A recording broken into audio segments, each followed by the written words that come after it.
할렐루야. 오늘도 우리 하나님 아버지와 주 예수 그리스도로부터 은혜와 평강이 여러분의 삶과 가정 가운데 함께 하시기를 축복합니다. 여러분, 올해 우리 교회 표어가 무엇인가요? 너희는 복음을 전파하라. 여기까지는 대부분 다 아실 겁니다.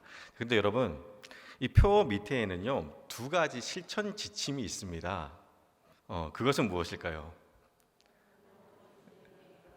네, 너무 어렵게 생각하지 않으셔도 됩니다. 답은 의외로 가까이에 있습니다.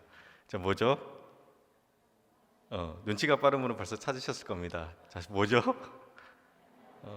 한 영혼을 주님께 인도하자, 땅 끝까지 복음을 전파하자입니다. 이 선교적 사명은 예수님이 우리에게 주신 지상 명령이자 그리스도의 증인된 우리들이 마땅히 감당해야 될 사명입니다. 자, 그럼 여러분 이제 묻겠습니다. 한 영혼을 주님께로 인도하고 계신가요? 땅 끝까지 복음을 전파하고 계신가요? 답하기가 쉽지가 않습니다. 이유는 먼저 땅 끝까지 복음을 전파하는 것, 우리가 다 아는 사명이고 당연히 감당해야 될 사명입니다. 하지만 막연하고 어렵습니다. 그리고 많은 시간과 헌신이 필요한 사명입니다. 과연 언제 땅 끝까지 복음이 전파될지 아무도 알 수가 없습니다. 이제껏 수많은 선교사님들이 파송되었고 지금도 현지에서 귀한 사역을 감당하고 계시지만 아직도 여전히 이 세계에는 예수님을 모르는 무수한 미전도 종족들이 있습니다. 땅 끝까지 복음을 전파하는 사명은 어쩌면 우리가 죽을 때까지 품고 가야 할 선교적 과업일 것입니다. 그런데 여러분, 한 영혼을 주님께로 인도하는 것은 언제든 우리가 마음만 먹으면 시작할 수 있습니다.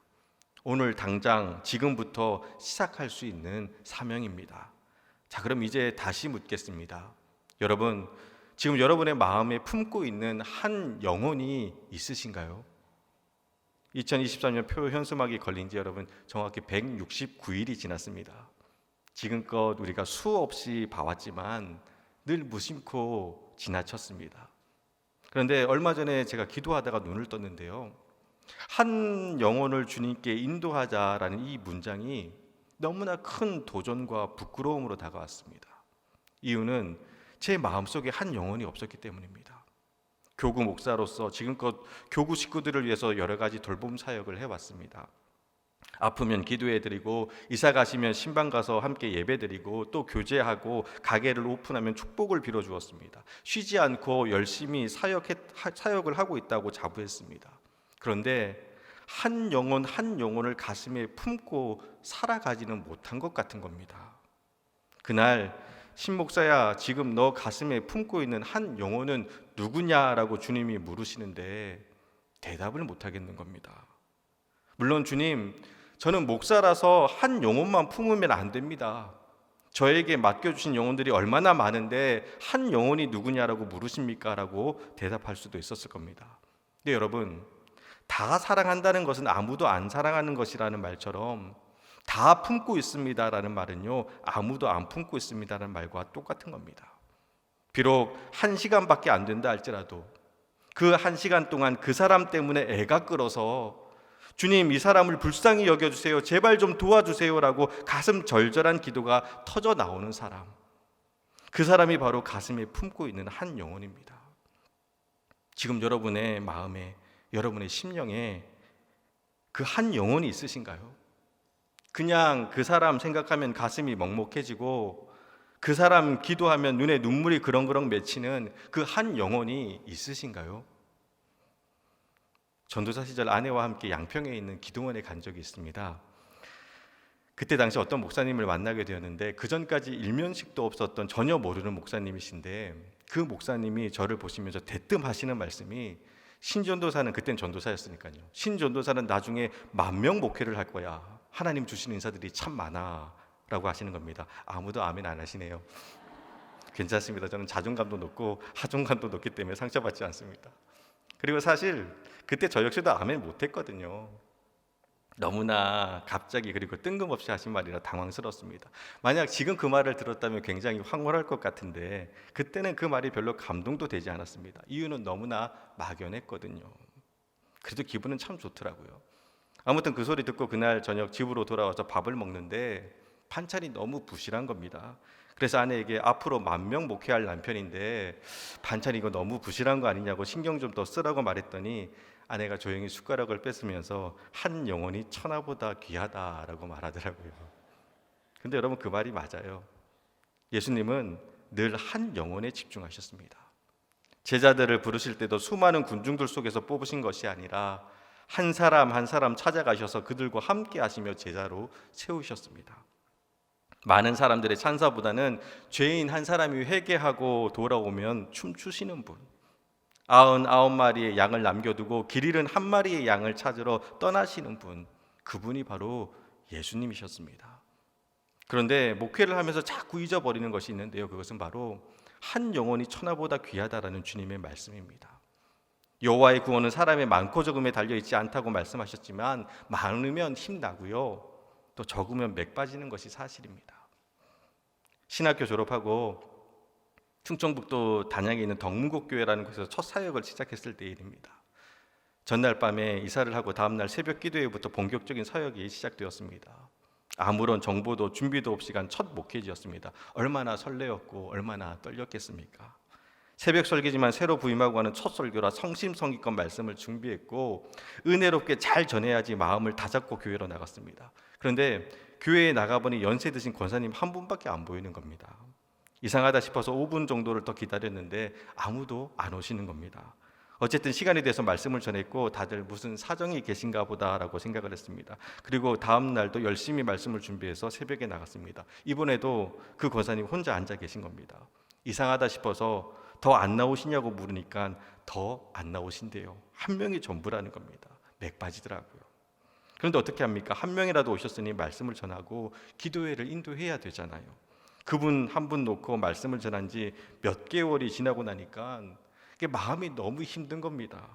그땐 제가 참 어리고 연약했던 것 같습니다. 저 권사님만 안 오시면 새벽 기도회 안 드려도 되는데 하는 나쁜 마음이 드는 겁니다. 거기다 우리 권사님 얼마나 충성스러운 기도의 용사인지 가끔 제가 늦잠이라도 자면요 사택문을 두들기십니다. 그러니 늘 긴장해야 했고 또 우리 권사님 얼마나 성실하신지 비가 오나 눈이 오나 바람이 부나 안 빠지고 나오시는 겁니다. 그러다 보니 저도 매일 나가서 권사님 한 분 앞에 놓고 말씀을 전해야 되는 겁니다. 가끔 딸네 집도 가시면 좋을 텐데 그럼 그날 하루라도 좀 쉴 수 있을 텐데 우리 권사님 비가 오나 눈이 오나 바람이 부나 한결같이 나오시는 겁니다. 거기다 한술 더 떠서 바쁜 농번기에는 새벽 기도회를 4시에 하자라는 겁니다. 여러분 늦잠 많은 총각 전도사에게 새벽 4시 기도회는요 거의 죽음입니다. 그리고 그것도 한 분 때만에 한다라는 것이 마음이 너무 힘들었습니다. 그런데 어떡합니까? 다리도 불편하신데 지팡이 짚고 절뚝거리면서도 교회에 나오시는 그 모습이 안쓰러워서 묵묵히 새벽 제단을 쌓아 나갔습니다. 그렇게 여름이 지나고 겨울이 되었을 때 드디어 그렇게 힘든 새벽 기도회를 안 할 수 있는 명분을 찾았습니다. 가뜩이나 빠듯한 시골 교회 살림에 한 명 때문에 새벽에 보일러를 틀고 난로를 튼다는 것이 너무 비효율적인 것처럼 느껴지는 겁니다. 그럴듯한 변명거리가 생긴 겁니다. 그래서 권사님을 불러서 권사님 새벽 기도에 나오는 인원도 많지 않은데 새벽마다 불 떼려고 하니까 난방비가 너무 많이 나옵니다. 겨울 동안은 그냥 가정에서 기도하는 걸로 할게요 라고 말씀을 드렸습니다. 그러니 권사님도 어쩔 수 없으시다는 듯이 풀죽은 모습으로 그럼 그렇게 하시죠 라고 하시는 겁니다. 드디어 그토록 힘들던 새벽 기도에 방학이 찾아온 겁니다. 그런데 참 이상하죠. 다음날 실컷 자려고 굳든 다짐과 결심을 했는데 4시 반이 되니까 눈이 떠지는 겁니다. 더 자려고 아무리 노력해도 안 돼요. 몸이 기억하고 있는 겁니다. 그래서 주섬주섬 일어나 창문 건너편을 보니 그 권사님 집에도 불이 켜져 있더라고요. 잠도 안 오고 해서 그냥 멍하니 누워있는데 마음이 이상하게 허전한 겁니다. 왜 그런지는 모르겠어요. 그렇게 원하던 새벽 기도회를 쉬게 되었는데 마음이 너무 불편하고 힘든 겁니다. 안 되겠다 싶어서 그냥 교회 나가 불이라도 켜놔야겠다 싶어 불 켜놓고 혼자 앉아있는데 한 10분쯤 지났을까요? 교회 문 여는 소리가 들리는데 아니나 다를까 그 권사님이 들어오시는 겁니다. 여든이 넘으신 노인이 수줍은 소녀처럼 제 눈치를 보면서 자리에 앉으시는데 그 모습을 지켜보는데 눈물이 팍 쏟아지는 겁니다. 그리고 그때 주님이 제 가슴 속에 주신 음성이 한 영혼이 천하보다 귀하다라는 말씀이었습니다. 그때까지 제 마음이 너무 완악했습니다. 한 분 때문에 매일 말씀을 준비하고 전해야 한다는 것이 비효율적이라고 생각을 했습니다. 그 시간에 다른 것을 한다면 더 많은 것을 이룰 수 있을 것 같았습니다. 그런데 주님은 아니라는 겁니다. 한 영혼이 천하보다 귀하다라는 겁니다. 이게 주님의 마음이구나라는 생각이 들었습니다. 그리고 그때 참 많이 회개했습니다. 그런데 그 한 영혼의 중요함을 잊고 살다가 우연히 고개를 들어본 한 영혼을 주님께 인도하자라는 이 한 문장이 너무나 큰 도전으로 다가왔습니다. 사랑하는 여러분, 올해 우리 교회 표는요, 올해 우리 교회는 선교 중점의 해로 지키고 있습니다. 그래서 전도 세미나도 했고요, 선교 학교도 했습니다. 그리고 내일 필리핀으로 작년 해외 단기 선교를 떠납니다. 그리고 하반기에는요, 전도대 활동을 재개할 것이고 새생명 축제도 진행할 겁니다. 선교의 지평을 넓히고 복음을 전파하려고 합니다. 그런데 이 모든 사역의 중심에는요, 바로 한 영혼을 향한 주님의 마음을 품을 수 있어야 한다는 겁니다. 그러면서 주셨던 말씀이 바로 오늘 본문 말씀입니다. 우리 고린도전서 4장 15절 말씀, 우리 다시 같이 한 목소리로 읽도록 하겠습니다. 그리스도 안에서 일만 스승이 있으되 아버지는 많지 아니하니 그리스도 예수 안에서 내가 복음으로써 너희를 낳았습니다. 아멘. 여러분, 지금 우리는요, 일만 스승이 있는 시대를 살아가고 있습니다. 유튜브에서 설교를 검색하면요, 수백 개, 아니 수천 개가 넘는 유명한 목사님들의 설교를 언제나 어디서든 들을 수 있는 시대를 살아가고 있습니다. 그런데 왜 이 땅의 교회들은 점점 약해지고 있는 걸까요? 살아있고 능력 있는 하나님의 말씀이 이렇게나 가까이에 있고 이렇게나 넘쳐나는데 왜 사람들은 변화되지 않는 것일까요? 이유는 일만 스승은 있는데 아버지가 없기 때문에 그런 겁니다. 입술로 가르치는 스승은 많은데 가슴에 품고 기도하는 아버지가 없어서 그런 겁니다.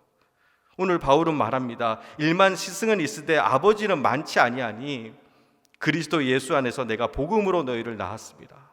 스승이 많은 시대에 복음으로 한 영혼을 낳는 아버지가 되라는 겁니다. 그럼 우리는 착각을 합니다. 하나님의 위대한 선교적 사명을 감당하기 위해서 어떤 대단한 전도 프로그램이나 양육 훈련을 해야 한다고, 그러다 보니 자꾸 일만 스승이 되려고 합니다. 그런데 하나님이 정말 우리에게 원하시는 것은요, 한 영혼이라도 좋으니 복음으로 낳으라는 겁니다. 여러분, 지금껏 믿음 생활하면서 한 영혼이라도 복음으로 낳은 적 있으신가요? 저 한 사람 바라보면서 이 사람은 정말 내가 복음으로 낳았습니다 라고 말할 수 있는 그 한 영혼이 있으신가요? 만약 제가 이 질문을 사도 바울에게 동일하게 한다면요, 바울은 주저함 없이 답할 겁니다. 오네시모. 물론 바울에게는요, 오늘 서신의 수신자인 고린도 교회 성도들뿐만 아니라 복음으로 낳은 많은 사람들이 있을 겁니다. 그럼에도 불구하고 한 사람을 꼽으라고 한다면 바울은 주저함 없이 오네시모라고 답할 겁니다. 그렇다면 오네시모란 누구냐? 오네시모는요, 노예였습니다. 당시 노예는 사람이 아니라 거의 물건으로 취급되던 시대였습니다. 당시 노예법에 의하면 노예 한 명 죽이는 것은 아무 일도 아니었습니다. 어느 정도였냐 하면요, 아침에 머리를 했는데 머리 한 개 마음에 안 든다고 계집종을 채찍으로 죽도록 때렸다라는 내용도 있고요. 또 노예에게 뭘 시켰는데 대답을 더듬거리며 한다고 기분 나쁘다고 혀를 잘랐다라는 내용도 나옵니다. 당시 노예 상황이 이랬습니다. 그런데 이 오네시모는요, 주인의 돈을 훔쳐서 도망간 노예였습니다. 노예라는 것 자체만으로도 인간 대접을 받지 못하고 살던 시대에 그 노예가 주인의 돈을 훔쳐서 도망간 겁니다. 악질 중에서도 이런 악질이 없습니다. 잡히면 무조건 죽는 겁니다. 그런데 그런 오네시모를 바울은요, 가슴에 품고 기도하며 복음으로 낳습니다. 그리고 그 노예 오네시모의 주인인 빌레몬에게 편지를 써서 오네시모를 용서해 달라고 간청을 합니다. 그 서신이 바로 우리가 잘 아는 빌레몬서입니다. 인상적인 것은요, 이 빌레몬 서신에서 바울이 오네시모를 향해 뭐라고 하냐 하면요, 갇힌 중에 낳은 아들이라고 표현합니다. 빌레몬서 1장 10절 말씀을 보면 제가 읽어드리겠습니다. 갇힌 중에 낳은 아들 오네시모를 위하여 내게 간구하느라. 복음으로 낳은 아들이라는 겁니다. 여러분, 한번 바울 입장에서 생각해 볼게요. 오네시모는요, 주인의 돈을 훔쳐서 도망간 노예였습니다. 상종하기도 싫을 만큼 비천하고 악한 사람입니다. 그런데 그런 오네시모를 가슴에 품고 복음으로 낳는다라는 것이 과연 쉬웠을까요? 그리고 말씀을 보면요, 그냥 범죄자인 오네시모를 데려다가 성경 공부시켜서 변화시킨 정도의 수준이 아닙니다. 빌레몬서 1장 12절 말씀을 보면요, 우리 화면을 참조해서 같이 한 목소리를 읽겠습니다. 빌레몬서 1장 12절 말씀입니다.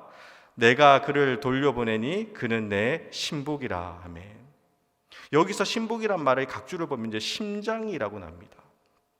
그래서 세 번역에서는 이 구절을 나는 그를 그대에게 돌려보냅니다. 그는 바로 내 마음입니다 라고 번역하고 있고요.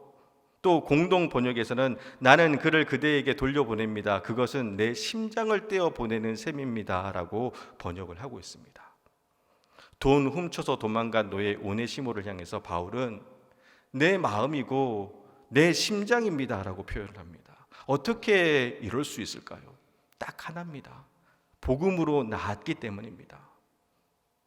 그리고 나중에 어떻게 되는 줄 아세요? 이 오네시모는요, 나중에 에베소 교회의 감독이 되고 초대교회에는 없어서는 안 될 위대한 믿음의 지도자가 됩니다. 그리고 이 오네시모 역시 바울처럼 95년 도미시아노 황제 박해 때 체포되어 순교합니다. 아무 쓸모 없을 것 같은 한 영혼이었지만 그 영혼을 가슴에 품고 복음으로 낳았을 때 하나님은 그 한 영혼을 통해서 하나님의 뜻을 이루시고 이 땅에 하나님 나라를 세워 가시는 겁니다. 만약 누군가가 이 땅에 하나님 나라를 세워가기 위해서 해야 할 가장 중요한 선교적 과제가 무엇입니까? 라고 물으신다면 저는 주저함 없이 답할 것입니다. 한 영혼을 가슴에 품으시면 됩니다. 지금 여러분의 가슴에 품고 있는 한 영혼이 있으신가요? 바라기는 일만 스승이 아니라 한 영혼을 마음에 품고 해산의 고통과 같은 아픔과 어려움이 있다 할지라도 복음으로 그 영혼을, 그 생명을 낳을 수 있는 저와 여러분이 되기를 소원합니다. 그렇게 한 생명을 구하시면요, 천하를 구하신 겁니다.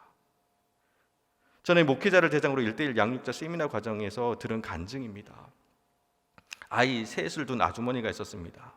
교통사고로 남편 잃고 카드 돌려막기로 근근히 버티다가 이제 신용불량자가 되었고 월세도 밀리고 일주일 후에는 전기도 끊긴다는 최후 통촉장까지 받았습니다. 이제 더 이상 살 방도가 없더라는 겁니다. 그래서 연탄불 피워놓고 죽으려고 마음먹고 준비하고 있는데 그때 때마침 평소 언니처럼 챙겨주시고 자기와 아이들을 위해서 진심으로 기도해 주신 권사님이 오시더라는 겁니다. 지금껏 받은 그 사랑과 기도가 고마워서 죽을 땐 죽더라도 집에까지 찾아오신 권사님을 그냥 돌려보낼 수가 없어서 문을 열어주었습니다. 그리고 그날 1:1 양육 과정 8번째 만남, 시험을 이기는 삶이란 부분이었는데요. 남편 잃고 혼자 아이들 셋 키우는 그 딱한 사정을 너무나 잘 알기에 힘내라고, 하나님은 우리가 감당하지 못하는 시험을 주시지 않는다라는 말씀 전하실 때가 그날따라 말씀 중에 하나님이 감동을 주셔서 그동안 마음속에 담아두었던 자신의 이야기를 꺼내놓습니다. 나도 예전에 자식 죽고 남편 사업 망해서 빚더미에 앉았을 때 너무 힘들어서 다 포기하고 죽으려고 했었다. 그런데 그때 하나님이 죽지 말고 살라고 해서 산다고. 그러면서 그때 자신에게 주신 하나님의 말씀을 나눕니다. 여러분 에스겔서 16장 6절 말씀을 보면요, 이런 말씀이 나옵니다. 제가 읽어드리겠습니다. 내가 내 곁을 지나갈 때에 내가 피투성이가 되어 발짓하는 것을 보고 내가 이르기를 너는 피투성이라도 살아있으라. 다시 이르기를 너는 피투성이라도 살아있으라. 피투성이라도 살아있으라. 이 말씀이 자기를 향한 하나님의 말씀이었다는 겁니다. 못 살 줄 알았는데 피투성이가 되어 발짓을 하면서라도 주님 바라보며 참고 견디었더니 하나님이 회복시켜 주셨다고. 그동안 아무에게도 말하지 않은 자신의 가슴 속에 있는 이야기를 꺼내놓았습니다. 그런데 갑자기 이 애기 엄마가 그 권사님 앞에서 오열을 하더라는 겁니다. 그제서야 권사님이 사태가 파악된 겁니다. 베란다 한 구석에 연탄이 놓여져 있고 깨끗하게 애들 내복 가로 입혀놓고 정말 조금만 늦었어도 무서운 일이 벌어졌을 것 같은 상황이 눈에 들어온 겁니다. 너무 불쌍하고 안타까워서 가슴이 무너지더라는 겁니다. 10년 자신의 모습 보는 것 같기도 하고 아무것도 모르고 장난치는 아이들 눈망울 보니까 억장이 무너지는 것 같아 같이 그렇게 아프더라는 겁니다. 그래서 같이 부둥켜 안고 한참을 울었다고 합니다. 그렇게 실컷 울고 난 후에 그 애기 엄마가 그러더래요. 권사님, 저도 살게요. 피투성이가 되어 발짓을 해서라도 살아남을게요. 그 권사님은 눈물로 복음으로 한 생명을, 아니 한 가정을 낳은 겁니다. 슬피 울고 있는 한 영혼이 안타까워 그 영혼 가슴에 품고 기도하며 섬겼을 때 그곳에 생명을 살리는 구원의 역사가 일어난 겁니다. 복음으로 한 영혼을 낳은 겁니다. 천하보다 귀한 한 생명을 살린 겁니다. 지금껏 저는요, 한 번의 설교에 수천 명이 회개하고 주님께 돌아왔다라는 그런 하나님의 권능적인 역사를 좋아했습니다. 사도행전 2장 37절 이하 말씀을 보면요, 베드로의 설교에 3천 명이 회개하고 세례를 받습니다. 얼마나 멋진가요? 얼마나 흥분됩니까? 이 정도면 금방 이 땅에 하나님 나라가 세워질 것 같습니다. 그리고 지금껏 그런 하나님의 놀라운 사역에 저를 써달라고 기도를 했습니다. 그런데 주님은 말씀하십니다. 한 영혼을 살리는 것이 천하를 살리는 것이라고. 위대한 선교적 사명을 감당하겠다고 큰 소리 치지 말고 그저 한 영혼 마음에 품고 눈물로 기도하라고. 그래서 나중에 내가 너에게 너는 누구를 복음으로 낳았냐라고 물었을 때 그때 주저하지 않고 답할 수 있게 준비하라고. 근데 여러분도 마찬가지입니다. 어느 날 주님 앞에 섰을 때 아무개야 너 한평생 살면서 너는 누구를 복음으로 낳았니라고 주님 물으시면 여러분 뭐라고 답하시겠습니까? 그때 머뭇거리지 않고 고민하지 않고 주저하지 않고 주님 이 사람입니다라고 답할 수 있는 저와 여러분이 되기를 소원합니다. 말씀을 마무리하겠습니다. 지난 5월 마지막 그 주간 월요일은요, 석가 탄신일인 대체 공휴일이었습니다. 휴일인데 뭘 할까 생각을 하다가 문득 우리 오늘 말씀 서두에 소개해드렸던 새벽마다 저를 깨우셨던 권사님이 생각이 났습니다. 연로하시고 거동도 불편하셔서 요양원 가셨다라는 소식을 들었기에 서프라이즈로 방문해서 놀래켜 드리려고 생각하고 길을 나섰습니다. 출천 톨게이트를 지나면서 아내가 요양원으로 전화를 걸었습니다. 담당자가 전화 연결을 시켜주었고 낯익은 목소리가 들렸습니다. 아내가 말했습니다. 안녕하세요 권사님, 신지만 목사 사모입니다. 오늘 요양원 가서 뵐 수 있을까요? 그런데 답이 없으세요. 그래서 다시 권사님 신지만 목사 사모입니다 라고 아내가 말했습니다. 그런데 누구신지 잘 모르겠다라는 겁니다. 워낙 연로하시기도 하셨고 또 오랫동안 못 뵈었기에 아내를 기억을 못 하셨던 겁니다. 솔직히 마음이 조금 서운하더라고요. 아니 그렇게 새벽마다 깨우셔놓고 잊으셨구나. 그렇게 생각을 하고 있는데 전화기 너머로 권사님이 그러십니다. 제가 신지만 목사님은 압니다. 지금도 제가 새벽마다 기도하고 있는 목사님입니다 라는 소리가 들리는 겁니다. 근데 그 말을 듣는 순간 운전을 하는데 눈물이 주룩주룩. 그리고 그때 제 마음속에 들었던 생각이 뭔지 아세요? 아, 복음으로 권사님이 저를 낳으셨구나라는 생각이 들었습니다. 신학교 갓 졸업한 20대 후반의 총각 전도사가 알면 뭘 알았겠습니까? 그때 모습을 떠올리면 어디 쥐구멍이라도 들어가고 싶을 만큼 창피합니다. 모든 것이 서툴렀고 실수투성이에다가 고집은 세서 제 멋대로 하려 했습니다. 그러다가 안 되면 낙심하고 성질내고 그런 철없는 목회자였지만 그래도 하나님 다음에 우리 전도사님이시라고 여기시며 정말 마음을 다해 사랑해 주시고 섬겨주시는 그 모습에 비로소 소명받은 자, 기름 부음 받은 자의 그 권위와 책임을 배울 수가 있었습니다. 사고뭉치였던 저를 그래도 이만큼 목회할 수 있도록 가르쳐 주셨던 분이 바로 그 권사님이셨습니다. 그리고 그렇게 복음으로 낳았기에 지금도 기도하고 계셨던 겁니다. 그래서 다음에 가면 이 말씀을 꼭 드리려고 합니다. 권사님 나중에 주님 앞에 섰을 때 아무개 권사님 너 뭐 하다 왔니라고 물어보시면 그때 주님 제가 신지만 목사 복음으로 나왔습니다라고 답하세요.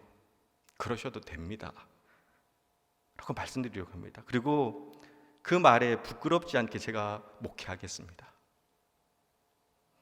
사랑하는 여러분, 바라기는 일만 스승이 되지 마시고 복음으로 한 영혼을 낳는 자들이 되시기를 바랍니다. 세상 살다가 지치고 힘들 때 그래도 나를 위해서 기도해 주시는 권사님 계시니까, 집사님 계시니까 힘내야지 하고 미소 지을 수 있다면 그분이 바로 나를 복음으로 낳고 있는 겁니다. 또 볼 때마다 안쓰럽고 애가 타서 주님 이 영혼을 불쌍히 여겨달라고 눈물의 기도가 나온다면 그 사람이 바로 가슴에 품고 복음으로 낳아야 할 대상인 겁니다. 그렇게 한 영혼 한 영혼 마음에 품고 주님 앞에 인도함으로 이 땅에 하나님 나라가 세워질 줄 믿습니다. 바라기는 주인의 돈 훔쳐서 도망간 노예 오네시모를 가슴에 품고 이 사람은 내 마음입니다, 이 사람은 내 심장입니다라고 말하며 복음으로 나온 바울과 같이 우리도 한 영혼 가슴에 품고 그 영혼을 위해서 눈물로 기도할 수 있는 그런 믿음의 사람들이 되시기를 주님의 이름으로 축원합니다.